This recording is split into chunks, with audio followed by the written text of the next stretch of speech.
I am happy to call to order the Study Commission creating a special legislative, to study justice reinvestment proposals and provide recommendations for reducing the incarceration of women. Clerk, could you call the roll for us, please?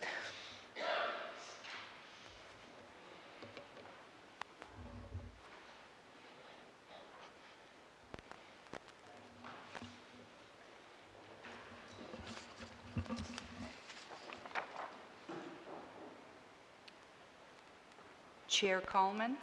Present. Senator Quesada. Senator Rogers. Present. Mavis. Nemo. Thank you. Roberta Richmond. Dina Bruce. Kathleen Kelly. Donna Collins. Richard Farusio. Dawn Trimble. Laura Pizetoro. Lara Montecalvo. Michelle Brophy. Is that it? Thank you. So I'd like to extend an extra, we have two folks here, one from Open Doors and another person from the DOC. So Ryan, if you'd like to come take a seat and participate in this conversation, you're welcome to do so. Nick as well. Today is a conversation day, so the more voices at this table, the better. I thought I would start by reiterating the point of the commission for a second. I have a few things that I'd like to say to sort of orient our conversation today, but my thought had been generally to sort of collectively try to think through some of the things that we've heard over the course of the last 8 months or so and throw around some ideas based on the things that we have heard. There were 3 presentations, two from scholars, Dr. Lynch, who is a medical doctor and a psychiatrist, and Dr. Rama Swami, who is a psychiatrist, as well as former Director Coyne Faig of the DOC. We learned a lot from all of them, and so taking those as a starting point for our conversations today. Welcome, come on in.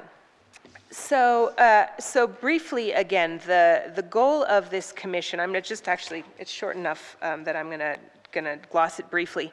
Our goal is to, Rhode Island is striving actively investing in community services in a way that decreases crime, recidivism, incarceration, and whereas Rhode Island will be best able to ensure a safe and just community by investing in educational, health, and social services that will decrease the conditions that lead to criminal activity, and whereas Rhode Island is committed to community safety through a combination of dedicated law enforcement, crime prevention, and restorative justice measures, and whereas Rhode Island is focused on public safety through the maintenance of a balanced correctional system of institutional and community-based programs that provide rehabilitative options to help facilitate successful re-entry, and whereas there is strong evidence that community programs can effectively reduce crime and incarceration and present viable and financially efficient alternatives to punishment-based models, whereas the Rhode Island Working Group for Juvenile and Criminal Justice has proposed a number of recommendations for improving and expanding re-entry supports in the area of corrections, housing, employment, education, and juvenile justice,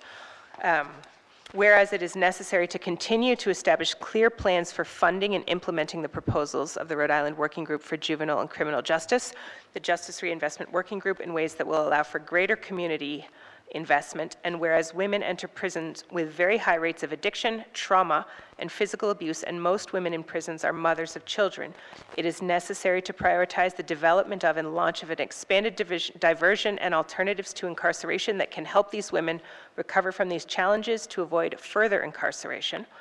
Whereas the number of women currently incarcerated at the adult correctional institutions has dramatically fallen over the past 12 months and is far below maximum capacity for the facility. And whereas the Gloria McDonald building, which serves as the primary women's prison, was originally designated as a maximum security prison for men and has instead been used as the sole women's prison for all levels of security, creating significant challenges for the Rhode Island Department of Corrections and the incarcerated women.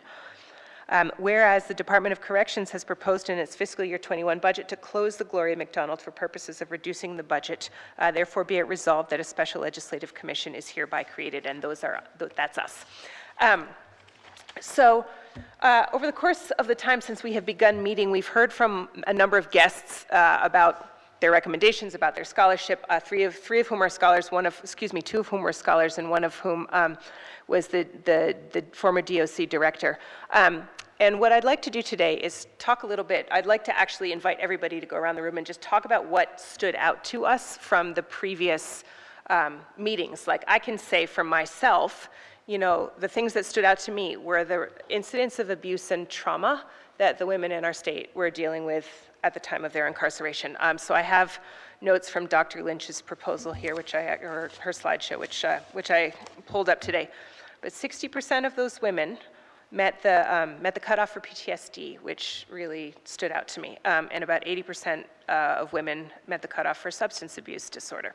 So that stood out to me. The shortness of the sentences also stood out to me.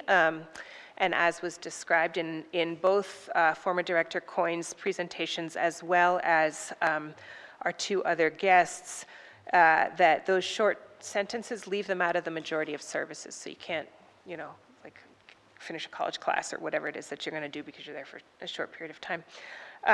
And then I was also really struck by the percentage of women who are parents, which was 60% from that. And then you have obviously increased connections to DCYF and loss of custody of children. So those were things that really struck me. I'd actually just like to invite us to go around the room and talk a little, reflect a little bit on the things that have sort of emerged for each of us. Nobody's being asked to sign their name in blood to any proposal. I just want to hear what's on everyone's mind. The point of a commission is to discuss. So maybe if you wouldn't mind getting us going, I would love to hear that from you. Is it on? Push the little thing that looks like a flame. Looks like a flame.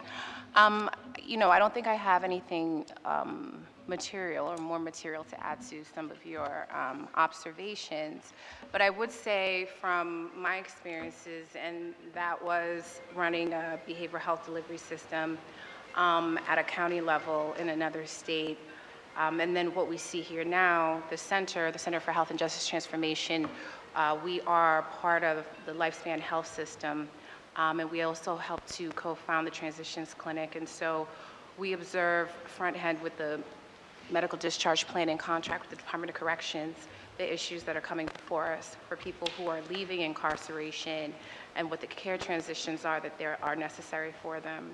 I'd like to say specifically when it comes to women in incarceration, I think what we've seen here and we see nationally is that there is a lack of violent offenses. These are typically nonviolent offenses that lead women into incarceration. They typically tend to be parents, as you mentioned here, but also head of household. And I think that that's critically important to think about the disruption of the family unit when we're thinking about women incarceration. We also see a significant number of individuals with behavioral health challenges and other comorbidities. And I think as a state, we do well to sort of move individuals away from incarceration into a community-based setting where we can begin to work on those behavioral and medical needs. I think that's the smartest thing to do for the state. It's the smartest thing to do economically. I think it's overall the smartest thing to do for the well-being of the family unit here in Rhode Island. So I think I reflect on those key points when we're thinking about potential alternatives to incarceration, potential of closing down the women's facility. Then what are the things that we would do, right, in the absence of having a facility? And so I think we really need to think about the resources that are presently being allocated. The census has gone down. And so, you know, utilizing that whole space for the number of women that were occupying, particularly in the space and time when we were meeting as a commission, some of that still holds true. And so we're continuing to support a facility, a smaller number of women with these very broad needs that the DOC is just not able to do, given that it's the Department of Corrections. Does it make sense for us as a state? Is it the best use of our money? Does it help with community disorganization, parental alienation, and all of these other challenges that we see show up in our school districts because parents are incarcerated? I don't think so. So, you know, I think we as a body can pivot, right? We understand what the issues are. We know what the alternatives could be. We know what are the precipitating factors leading to women in incarceration. So can we start to then think about what an alternative can be and how we would fund that? Thank you so much. Can I ask follow-up questions? Are you open to that? So one, I would be really curious if you're willing to share with groups some of the care transition gaps that you noted, excuse me, that you see commonly for when we are coming out of the system. And B, if you're comfortable spitballing in this way, what alternatives might look like, right? So I heard you say we could move away from an incarceration model and into something else. What's the something else as you see it? Something else potentially is transitional housing. Transitional I housing. think my fellow commissioner has started that model here in this state. We've seen transitional housing be incredibly successful, particularly for women. Some of the transitional housing actually allow women then to be reunited with their children. And so that's incredibly important. So transitional housing is incredibly important, but your question about what are sort of the gaps, they're the behavioral health gaps. They're the gaps that we know are present in this state. Our Department of Corrections is doing, I think, the best job that they can. Admittedly, though, there are issues around discharge planning. And so people certainly fall through those gaps. We know people with serious and pervasive mental illness fall through those gaps. People with histories of substance use disorder fall within those gaps. And so if we start to address, particularly with women and women in this state, those core needs and other health needs prior to them leaving incarceration, we set them up appropriately with a place to actually return to, because home plans are not necessarily required, right, for individuals who are leaving incarceration. I think these things will set up women in particular for success, and they allow them opportunity to re-engage and reunite with family, with children. Okay, thank you very much. I think we can return to this conversation about transitional housing at some point a little bit later in this discussion today. Thank you. Warden Collins, I know you're just joining us, so welcome. If you are comfortable stepping into to the stream, I would be very curious to hear your thoughts as well. There we go. As you mentioned, I'm just joining this committee. This is my first meeting. I tried to do some background on what has happened. I think that everyone is, having a common goal from a multitude of disciplines is an outstanding approach, because there are the women definitely have unique needs, and I'm just excited to be here, and very optimistic that some great work comes out of this this project. Thank you. May I ask a follow-up question? You feel free to so what Ms. Nemo just mentioned around discharge planning, and where do you see as the places that we could most support people coming out around discharge planning? Where are there places? I understand there's a question of resources. I'm not casting blame. I'm just asking where you see that we could strengthen those networks. Well, the department has just made some changes in how discharge planning functions. Quite recent. The tail is in what happens from this point forward. The fact that we operate a prison for sentenced women, as well as the jail functions of people who are awaiting trial, people who are, brought to us following arrest to awaiting arraignment in court. There are two populations, and homelessness is not far into this entire country. So I think there are two populations. One, the sentenced population, where they're with us for some time, and some focused discharge planning can occur. But we also need to, as a state, I think it would behoove us to do a better job of helping out the women who are very transient, sometimes as little as one day with us, and then they're released the next day. And to try to break the cycle of shelters to prison to shelters to prison would be advantageous. So transitional housing sounds like it might help a person in that situation as well. Absolutely. Okay. And support services. So definitely support services. And that we have a concerted effort to work together and make sure that, we're doing our part inside to help the transition, whatever that might look like for individuals. It's some of these substance abuse disorder residential facilities and such do a great job, but we have a number of people, mental illness, behavioral health issues dominate that, the challenges of that population.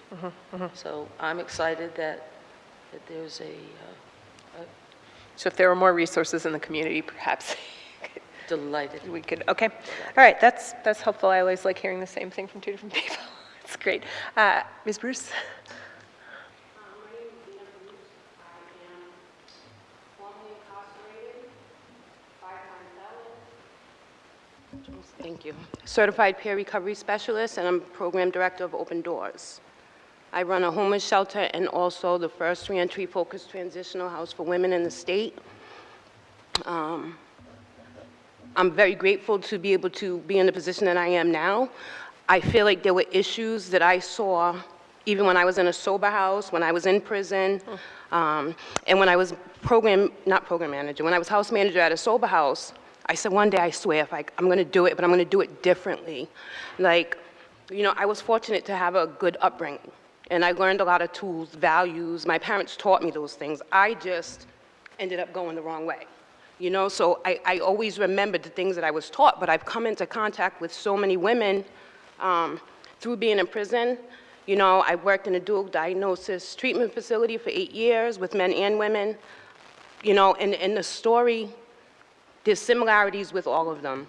I think that it's really important to have services provided once they come out, because when you're in prison, it's controlled, completely controlled. You know what I mean? So you don't have a choice in most cases to do whatever you want. You know what I'm saying? You don't have a choice. When you leave, you're free to do what you want. Even if you're paroled, even you can still make that choice because you're outside of those doors, right? I think it's important to provide the services because some women have never been taught, even as a child. Even simple things as hygiene. You know what I mean? Parenting skills, things like that. When I was in a sober house, I ended up getting DCF involvement because my kids couldn't be there with me. DCF, luckily, kept my case open. They said, you're doing everything we want you to do. They called me the model parent. They said, we're going to keep your case open to your kid's 18th birthday so they're able to get all the benefits. Help pay for college, everything, but I did what I had to do, right? Some people don't even know where to start because they haven't been taught anything from the beginning.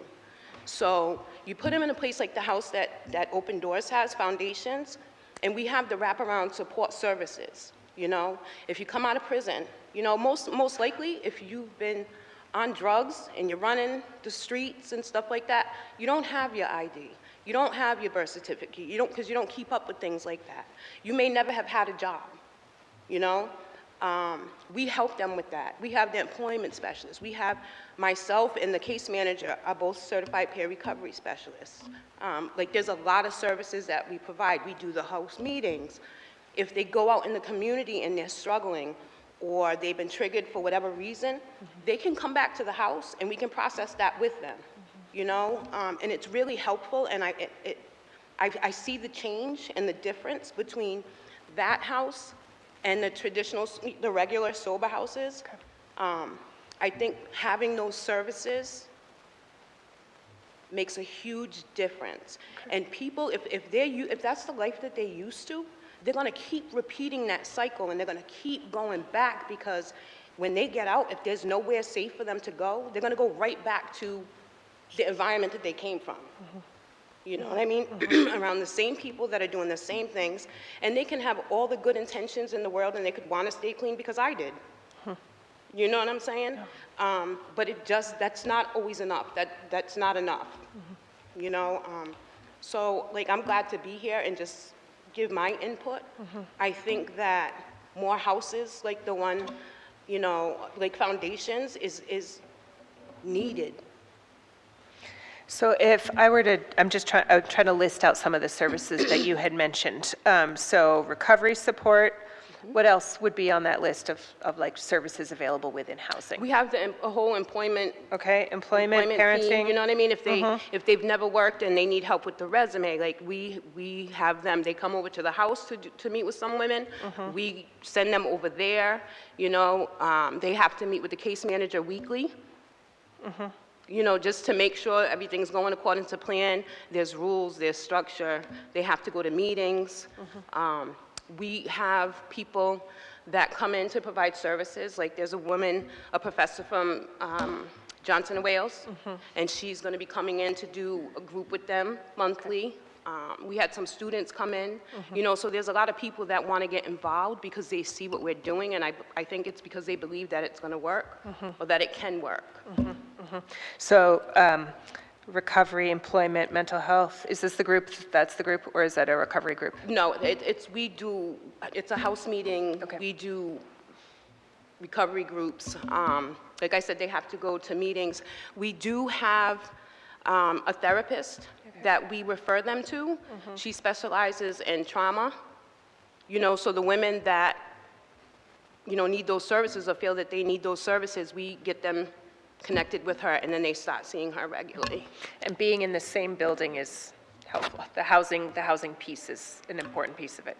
So, what do you mean, with the therapist? Well, I mean, the whole thing that you're describing, the wraparound services as based in one house rather than, or one building rather than being a thing that people have to go to. Yes, my office is out of the house. Okay. So I'm there. So everything's right 5 days there. a week. The case manager is there, and we also have house monitors. So it's not staffed 4 hours a day. Okay, okay. You know. That's really helpful. Yeah. Yeah, okay, wonderful, thank you. I'm welcome. hearing a theme on this side of the room, which is wonderful. Yeah. Nick, do you want to go? Yes, and thank you for allowing me to join.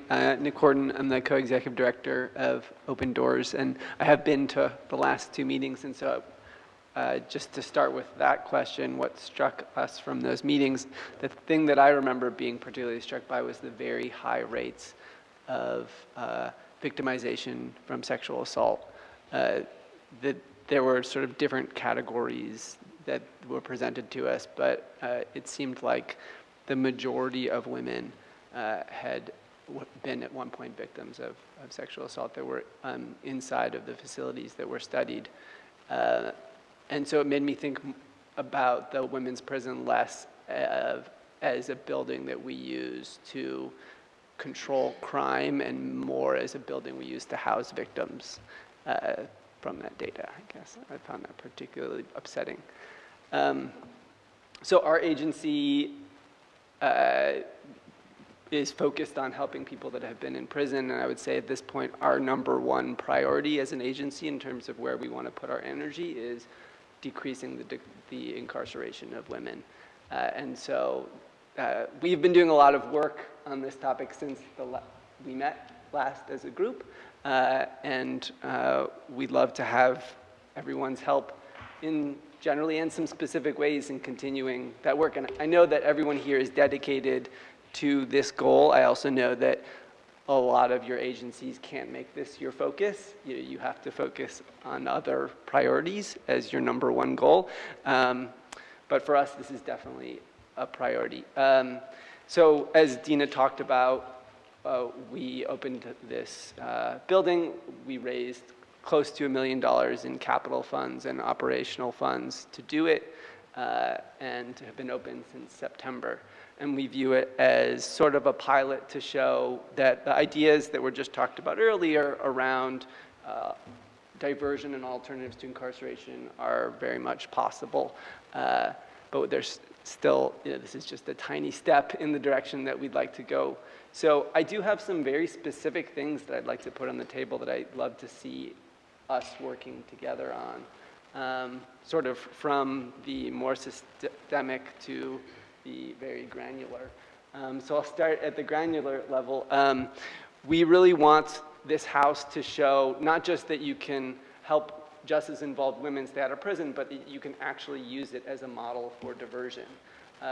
So there are plenty of women that we would love to serve in this house, but we want it to be able to also help these policy goals.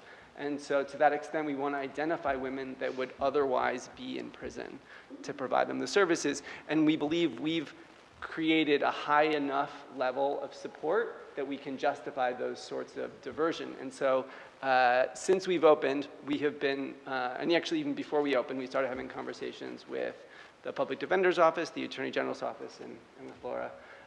And so far we have had one individual who has been paroled, who's going to be sort of our test case in terms of that approach.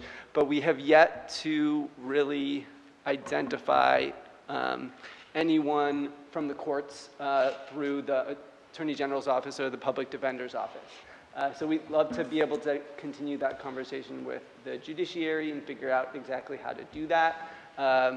We met with Michelle Alves, but we haven't really been able to continue. I wish the Attorney General's Office was here so we could talk to them about how to make this happen. But you know, our sense is that every day there's probably a woman going to court who ends up in prison that doesn't have to be there. And we would love to have them sent instead to our house. And since September, none of them have been, I think is safe to say. So that's a specific sort of case-by-case thing that we'd love to figure out how to work together on. On a more systemic level, you know, in the reading of the mission, it mentions that part of the inspiration for this commission was the recommendation in the 2021 budget that Gloria McDonald be closed. We know that that is a hugely complicated goal. You know, it was our sense that it was sort of at least somewhere on the radar of the Department of Corrections when that was recommended. And we heard last year from Director Coyne-Feg that it would be very challenging, and all the reasons that it would be very challenging. And we understand those reasons. Nevertheless, we would like to move from sort of this commission structure into like an actual detailed conversation about what that plan would look like and confronting some of the challenges that we know exist, so that maybe we know that that's not going to happen this year or next year or in several years, but we could have a plan that could be presented to the state that would say this is what it would take to do this at some point, because we do think it's possible for all the reasons that we've heard here today. And then one more thing, and then I'll pass it on. But we also believe that a lot of funding to achieve our goals is already out there. It's just about making that funding focused on that goal. There's a lot of money out there for social services, but it's not all coordinated. It's particularly not all coordinated around this goal. So to give you one example, the legislature put $5 million into the Pay for Success project, which is supposed to help people coming out of homelessness. We're one of the vendors, so we'll be working with 25 people over the next 4 years. Individuals that are specifically selected as spending a lot of time in prison, costing the state a lot for various different types of social services. And so our thought was, okay, that money is already there. What if we focused all that money on women coming out of prison? Because it fits the goal of the Pay for Success project, and it would allow us to move in the direction that we all know is so critical, and we also all think that potentially could be sustainable. One of the reasons that we're so focused on this idea of decarceration is we know that there's not an endless amount of money out there, and so at the end of the day, you need to figure out how to move money from paying for corrections, which is very expensive, to alternatives to incarceration, which we believe can be more successful. So that's why we focus on this idea, and we think that a program like Pay for Success could potentially be leveraged. And unfortunately, we were told that that was not going to happen. And that was a conversation that I wasn't a part of, but you know, I guess was had amongst a number of state agencies that you know, it just wasn't, they weren't sort of interested in thinking about the funding in that way. And so I think it's a missed opportunity, and that's probably one of many missed opportunities. So we're not necessarily saying, okay, we need to go to make this project work, we need to go to the legislature and ask for $100 million. We want to go to the legislature and say, let's find the $100 million that already exists out there that we could use to focus around this challenge and ultimately see some real changes. So, those are my thoughts. Thank you. Again, some consistent themes that keep showing up here, so that's helpful. Ms. Trimble, welcome. Hi, my name is Lara. I'm a peer recovery specialist. I'm a case manager at Open Doors. I do have lived experience. I was formerly incarcerated. One thing that stuck out to me was you saying that the research on trauma and like people that have addiction are the ones that are incarcerated. And, that resonated with me because I believe, due to my mental health issues, I was incarcerated and I didn't get the help that I needed that would have kept me out of jail, or maybe I wouldn't even went to jail in the first place. So if I had resources in my community that, would help me and teach me about trauma and childhood trauma, I would have understood what was going on with myself. I didn't understand. So I'm happy that I'm here. I'm open to, this is my first one, so, I don't want to say too much. I'm getting, more listening, but I am open for change. I hope everyone else is. Thank you. Thank you. Thanks for being here. Hi. So I think my observations are consistent.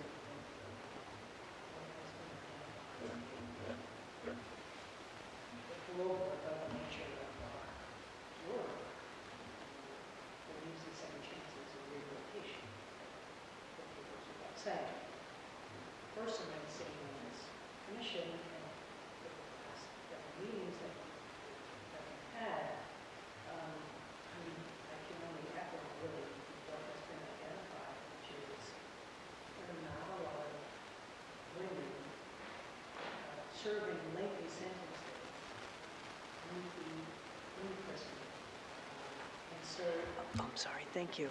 And so a lot of the needed services are really essential to be provided outside of custody. And so to have an alternative to custody, or whether we're talking about diversion, as Nick has mentioned, pretrial services, things like that, where we will have a greater opportunity, I think, to provide the education, the vocational training, the mental health services or substance use treatment services. And then, of course, it would of course also have to be available for those women or typically more violent offenders who are serving lengthy sentences. You still need to have services for those persons on the inside. But I think by and large, what I've heard and what I see is we don't have a lot of women come before the parole board, either because of sentence length or because, as Mavis has pointed out, the census is down in the prison. Typically, we may see maybe 2% of the folks who come before us are females. And so, and they usually have a higher parole rate. Their sentence lengths are not as long as some of the other population that we see. This will be the first time that we're sending someone who does have family in Rhode Island, but because of her sentence length and how much time she's served already, that transition from incarceration to the community is really important. And having case management at a home, residential, that Open Doors is providing now, the panel of the board that voted to parole this young woman thought it would be very helpful as a short transition, like in 90 days or 6 months, whatever. And I think more of that is really critical to the women that we see. May I ask a follow-up question? Of course, yeah. So you had mentioned pretrial services. In your view, what kind of thing would fall under that bucket? I think case management and screening for treatment needs, because all of that should really inform sentence recommendations as well as sentencing. And because the work I do comes at the complete opposite end of that, criminal justice continuum, I don't know all of what goes into pretrial at the Superior Court level, right? We're talking about, those are the sentences that would typically come before the parole board, so it has to be more than 6 months, which is typically what you're going to see through the Superior Court. But I think definitely screening to identify what those needs are. And that should be a factor in sentencing. And what's available in prison, I think that the court should be informed of that as well. I know we have the judiciary represented, and I think someone else mentioned it, maybe Nick mentioned it. It would be helpful to see the Attorney General around the table here, as well as DCYF around the table here. Because social services, prosecution, and sentence recommendations, those are all things that are critical to what we're talking about. And So that's a great recommendation around the Attorney General as well as DCYF. And if you would indulge me on one more question, if there were more things that the parole board might be interested, I know you can't speak for them all, but services that you would be interested in paroling people into. You've mentioned this new transitional house. Are there other things that come to mind that fall into that category? yeah, so you pointed out, not speaking for the board of COG, of course, but I've been in criminal justice for over 25 years and serving on the board for 8 years. Housing is critical. Okay. And education and training, whether it's vocational training or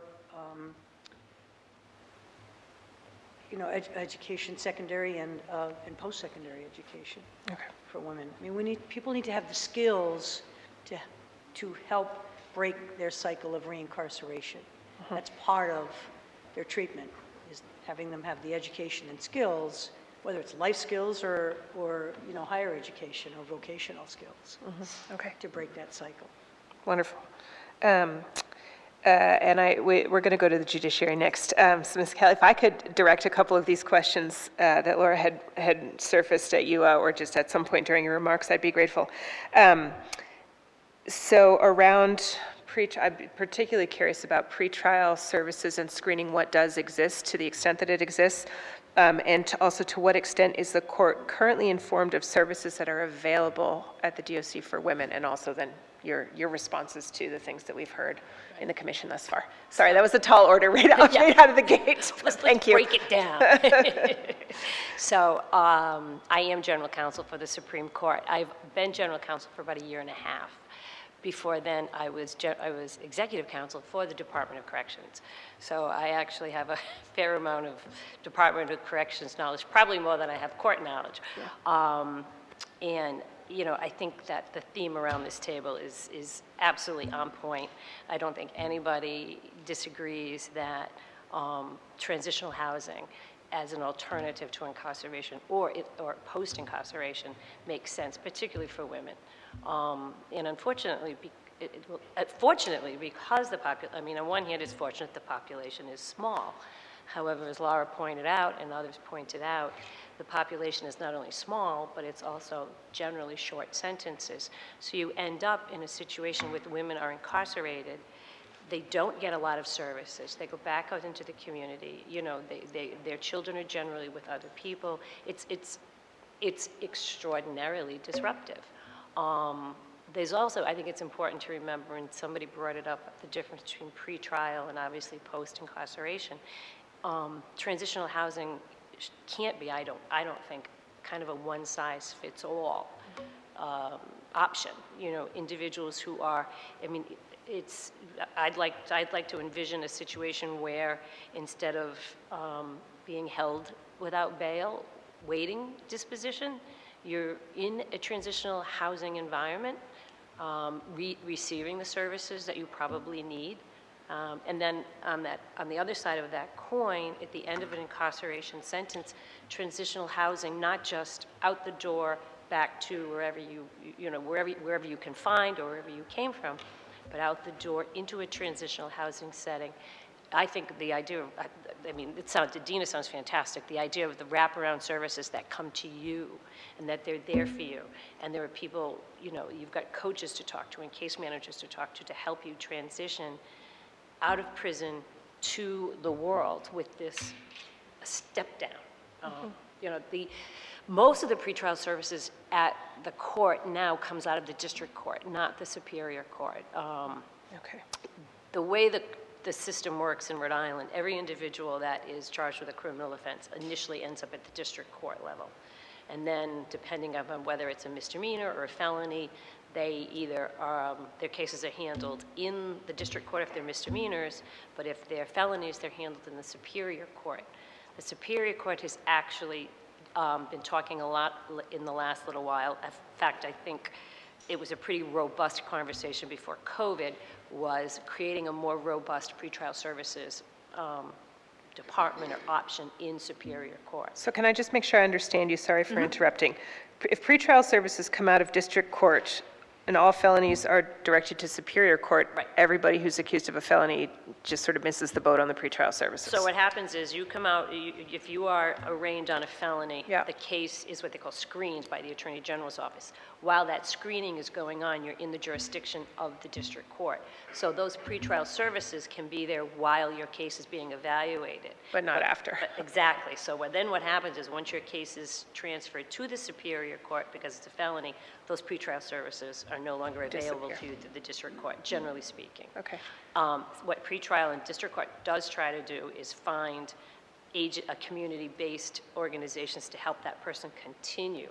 But the fact is, a pretrial services on the superior court level makes a lot of sense, not only because that is where the individuals getting the longer sentences are going to end up, but also for the continuity of care. Okay. So, One other comment that you had made around the possibility of transitional housing instead of being held without bail, one of the recommendations from the American Bar Association was that, you know, bail is abolished unless there's like a really, really strong reason why we would expect that somebody wouldn't turn up for their trial or their hearing. What do you make of that recommendation? I don't like it. You don't like it? Nope. Why not? I believe at the end of the day, the person who needs to make that decision is the judge, with all the information in front of his or her, and the defense attorney and the criminal prosecutor there to make their recommendations and make their arguments. The idea of a rule that says nobody can be held without bail it just doesn't make sense to me. I don't believe it would work. I would rather see a judge have the ability to set bail and say your bail is going to be to this transitional housing setting or to home confinement with services or something like that. I very frankly don't like the catch-all no bail. Okay, so home confinement with services or transitional housing. Okay. Did I miss anything there? I will say one thing anecdotally, circling back on, you know, as Donna can tell you as well, we have always, even when I was at the Department of Corrections, we would talk about the very substantial differences between the female population and the male population, the level of trauma, the level of abuse, the fact that many of them are single parents, and their children are, you know, the parents are, not only are they upset about the fact that they're incarcerated, but also they're concerned and fearful for their children. You know, so all of those factors make sense for transitional housing. I'll tell you a great anecdotal story and then I'll stop. I have a very good friend who works for the Department of Health. She's a forensic scientist, and she used to be one of the individuals that went to the prisons and took DNA. And when she would go to the male facilities, they would be very angry, and they'd say, I'm not giving you my DNA, I don't have to give you my DNA. She would go to the women's facility, and the women's facilities would say, this is great, so that when they find my body, they'll be able to identify who I am.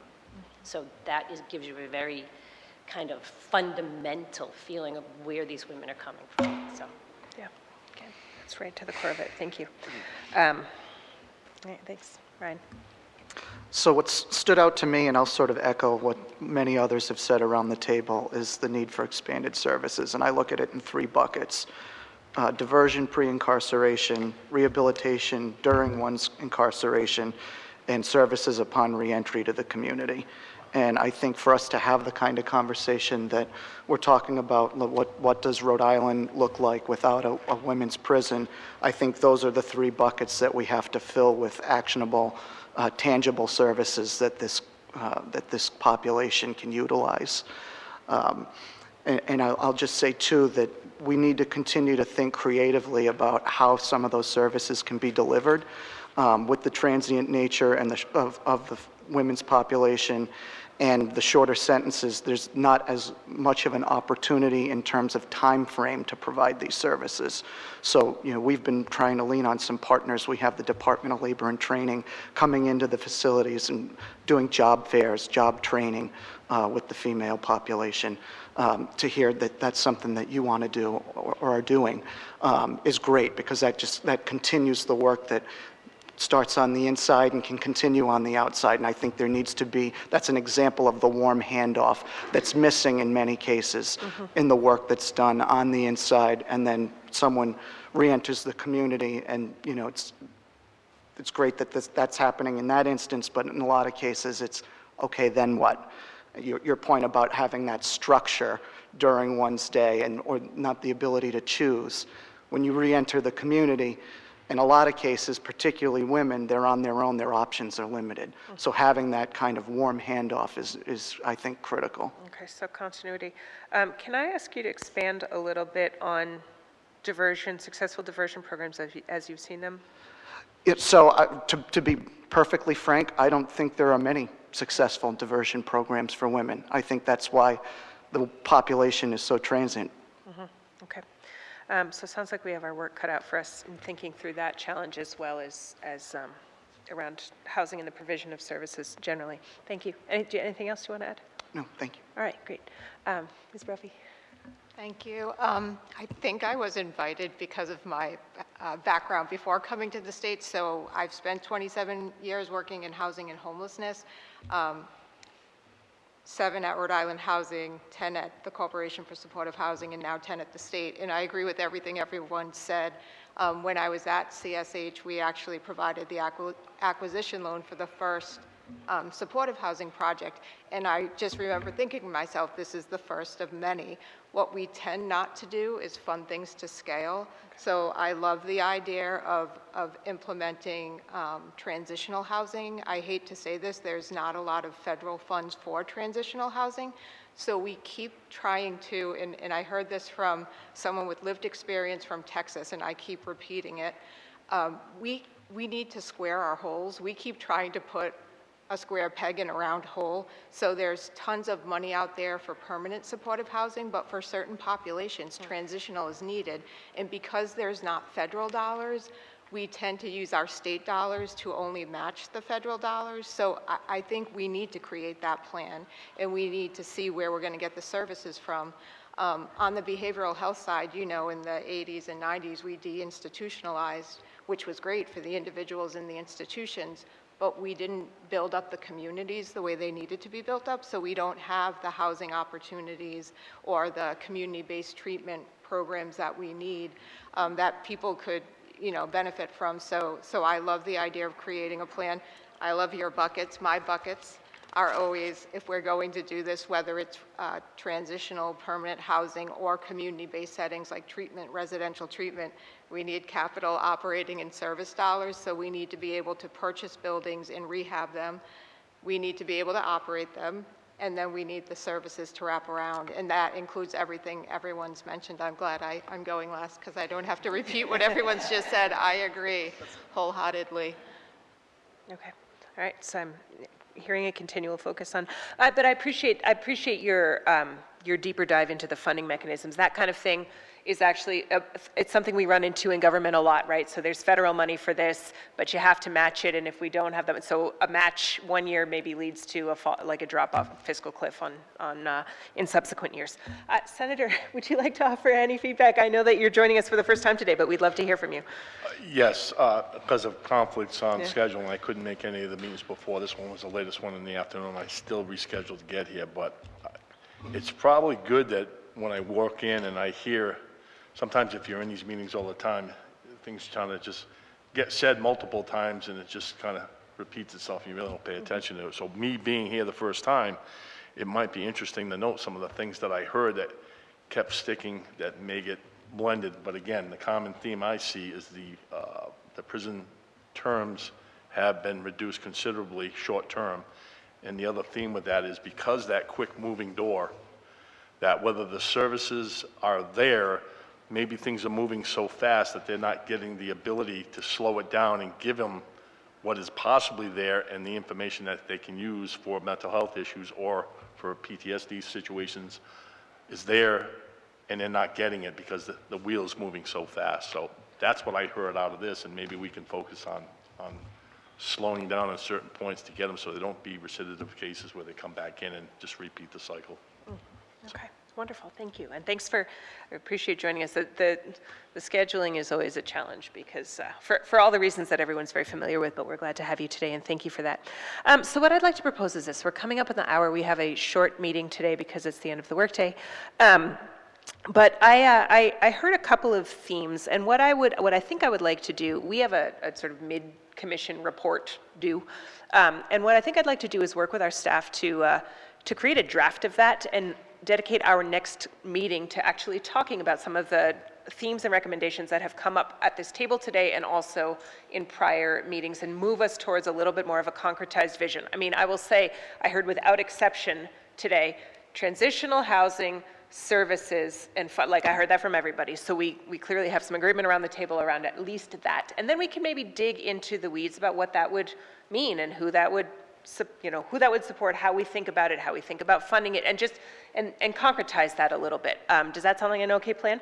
And in the meantime, I would love to, continue this conversation on or offline with anybody. I'm available. My office is upstairs. Most of you know where it is. And I'm really grateful for your time and your willingness to put thought and all of your work on the daily to make Rhode Island a healthier place for our women who are incarcerated or not, and everybody of every gender who lives here. So thanks for joining us today. We are adjourned, but I will be here, so stick around and talk if you want.